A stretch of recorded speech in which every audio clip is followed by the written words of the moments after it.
It's the RetroStation 1989 Holiday Special. With special guest Tamara Chambers as Cynthia, the Good Game Fairy. Featuring Margot as herself. With Gambot Jr. and special guest by way of appearance from the poop deck, Splat. Now, get ready for your host with the most, the man with the plan in space above Earth, the one and only Commander Dan, and the RetroStation 1989 Holiday Special.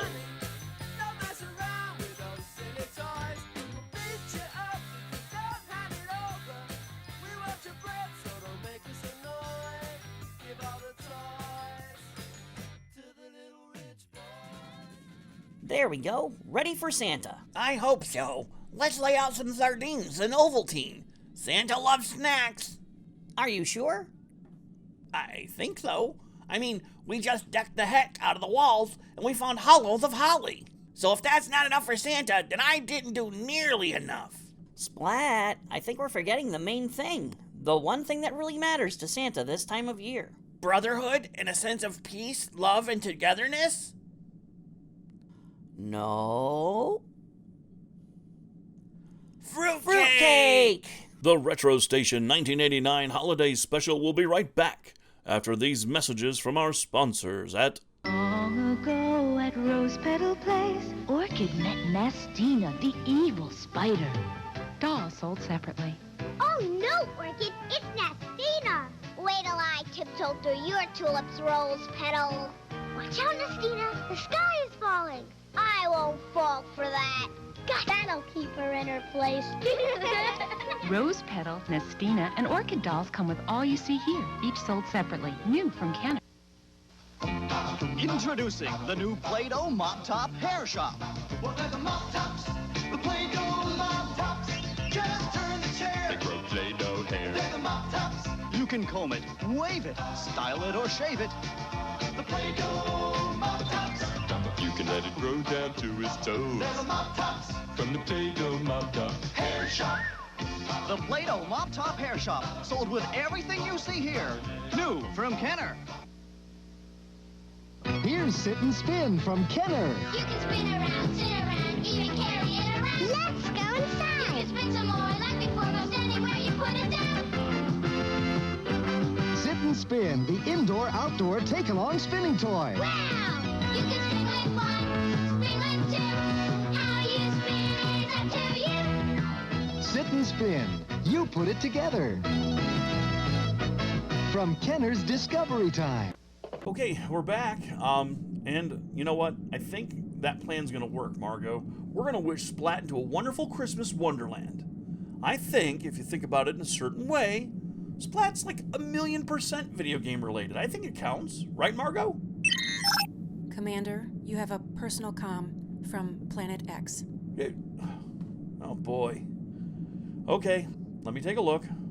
On screen. Commander, neither of the last two of your evaluations were any of our requests. No more playing about, Commander. No. This week, you must review this. Oh, no. Oh, no. Oh, it's in the... Oh. Oh, no. Okay, I'm sorry, folks. Damn it. I'm sorry, Splat. I'm gonna wish this abomination, alright, out of existence, you know? I mean, it worked for Spider-Man, didn't it? I mean, he wished for people to forget or something, and I'm gonna wish that this game never existed. Cynthia, I have my third wish. If you're seeing this message, then I'm still trying to explain to Nintendo why they can't wish emulation away, and why they can wish to make people pay for Super Mario Brothers again and again and again and again and again and again and again for eternity. Go away. I'll get to you later. Shit! Okay, damn. Well, it looks like we're gonna get a look at a license I happen to love. So let's take a look at this one and go back to the 90s. 1991. I was a sophomore in high school, and the television airwaves were dominated by all kinds of stuff for teens and kids. My first love, cartoons and animation, was coming to fruition at school, where I was learning to come to grips with my bad attitude and my skills as an illustrator by creating one-page parody comics for my friends, chronicling a JoJo's Bizarre Adventure style version of our high school. We were living in Central Florida, and my love for Disney had only grown over the years. And just the year before, Disney started the now classic and nostalgic as hell Disney Afternoon, a syndicated block of Disney cartoons made for TV. DuckTales, Gummy Bears, Rescue Rangers, and Tailspin, classic cartoons. And they were an instant hit, one after the other, and I was there for it. I was 15 and still loved Disneyana, and they published, under the auspices of the Disney Afternoon, Disney Adventures magazine. And I still have a couple from my youth. I mean, they covered everything from sports, to movies, to literal horrific monsters. Like this guy. I mean, I also love Batman the Animated Series and Star Wars, and everything under the sun a dorky 90s teen would like. And in 1990, we had Hollywood looking to graft itself onto the boom of comics-adjacent entertainment. Darkman, Ninja Turtles, Batman, Dick Tracy, and with all that pulp comic goodness, you get Rocketeer.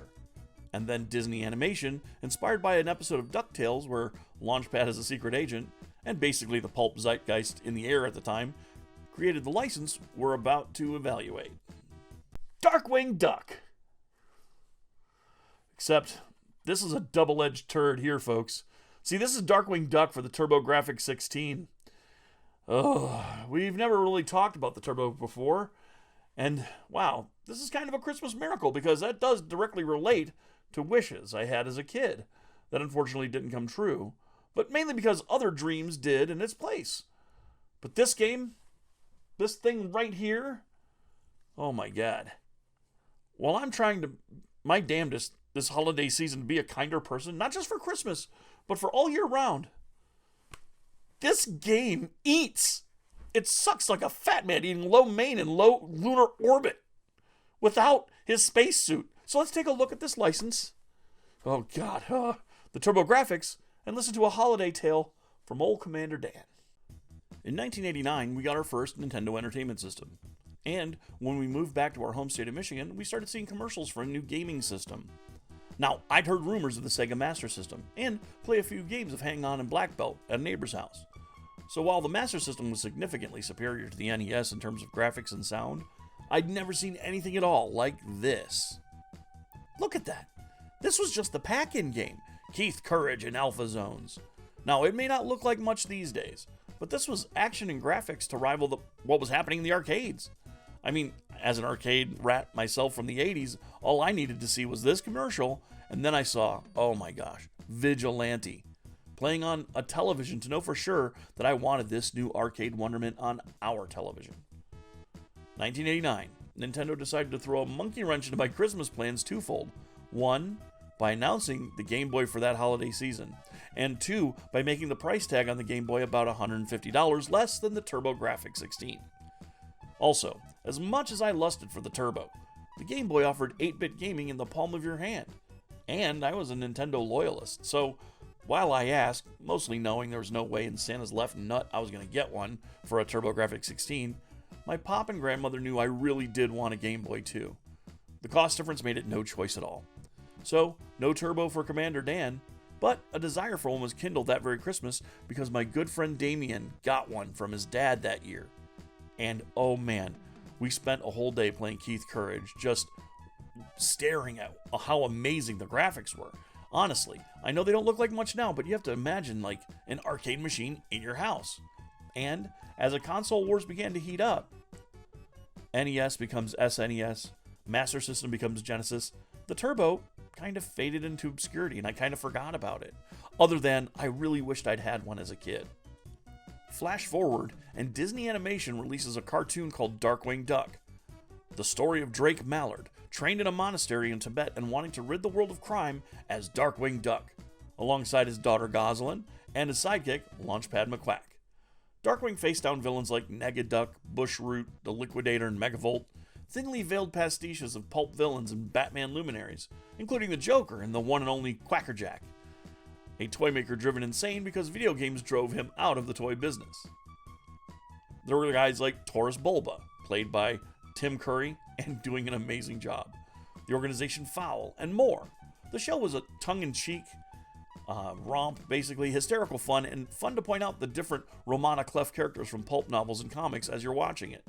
A real quality license, and totally wasted on the TurboGrafx.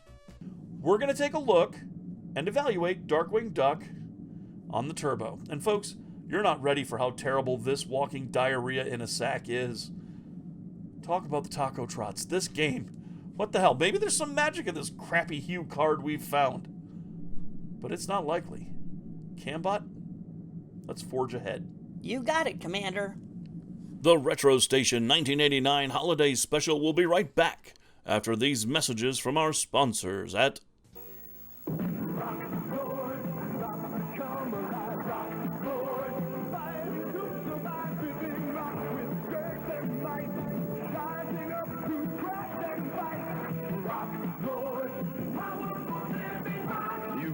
their appearance, but no force in the universe can contain the power and the fury of Rock Lord. Shaking, quaking, crashing, breaking, Rock Lord, powerful living rock. Each sold separately from Tonka. Emergency! Our prisoner escaped! New Rebel Transport holds up to 42 action figures, each sold separately, some assembly required. You'll never get me, Rebel Commander! You can't escape, Imperial TIE Fighter pilot. Didn't find the lasers. Good. Backpacks and gas masks are safe. That means he's hiding in the escape hatch. You knew where I was. Oldest trick in the book. New Rebel Transport, some assembly required. Action figures each sold separately from Star Wars, The Empire Strikes Back collection. From the depths of Earth comes the barbaric and humanoid tendril, devastating everything in his path. After that overgrown octopus! Inhumanoids! Inhumanoids! The evil that lies within. Help me, Herc! Grab my line! Where's Venom? There he is! Nasty, nasty creatures, Tendril will crush you. Tendril and other figures sold separately from Hasbro. Inhumanoids! The deadly Inhumanoid Tendril lashes out, and the forest comes alive as the Redwoods help their scientist friends. Nasty Redwoods! Inhumanoids! Inhumanoids! The evil that lies within. Redland and other figures sold separately from Hasbro. Inhumanoids! So, there have been a few Darkwing Duck video games. As in, two. There have been two Darkwing Duck video games. We're talking about a game that's just so terrible. Story is Steelbeak has recruited some of St. Canard's most villainous villains to help him in building an ultimate crime weapon. And you won't believe your eyes when you see it. So Shush, the super spy organization, requires Darkwing's help to rout these fiends. The only clue is a picture of the criminals ogling some stolen artwork.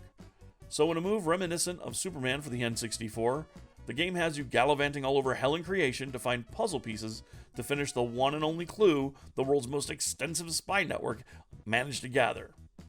The positives. Well, the sprites are fairly decent, and the game puts on a brave face, but inside, you can hear it wailing. I mean, listen to the sounds of this game.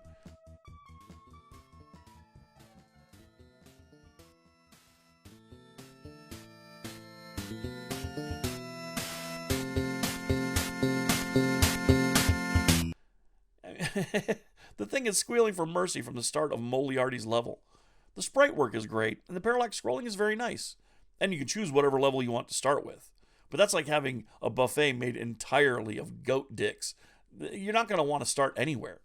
And you can choose whatever level you want, but, I mean, come on. Even if there's only 4 levels, it's like a marathon of horrifying badness and filth, the likes of which you need to hire Joe Clark to clean up. I mean, look at this. Dropping down apeshit holes with platforming straight out of the hellscape of some of the NES's worst unlicensed nonsense. Then you've got bats, pizza dogs, Moliarty himself sneaking up on you from below and shooting at you. The dudes wearing eggs on their head, that's those Steelbeak's Eggmen. And finally, a brigade of armored mecha pillbugs and a showdown with Moliarty himself. It seems like there's a lot to this level, but it's mostly boink. Yeah. Darkwing has gas bullets, but jumping on an enemy is almost always the best option. Between levels, you use the puzzle pieces to add squares to a sliding puzzle, which is actually my favorite part of the game. We'll talk about that in a little bit. Most of the levels, they're more of the same as the first, but whoa, Tuscanini's level. made famous by AVGN's expose of this unrefined hog vomit, is a test of patience. The jumping and hitboxes are asinine. The level geometry is set up like a test for schizophrenia designed by sociopaths. And the sounds this game makes are begging for sweet release. Oh, but here's the funny bit. Okay, once you solve the sliding puzzle at the end, you realize why Goslin and her friend are standing behind the picture. Because on the other side of this Mona Lisa looking picture are blueprints for a giant robot Darkwing Duck. I mean, seriously, this game tries really hard at representing the license well, but they just didn't know how to program a game, it seems like. But the last fight, look at this thing.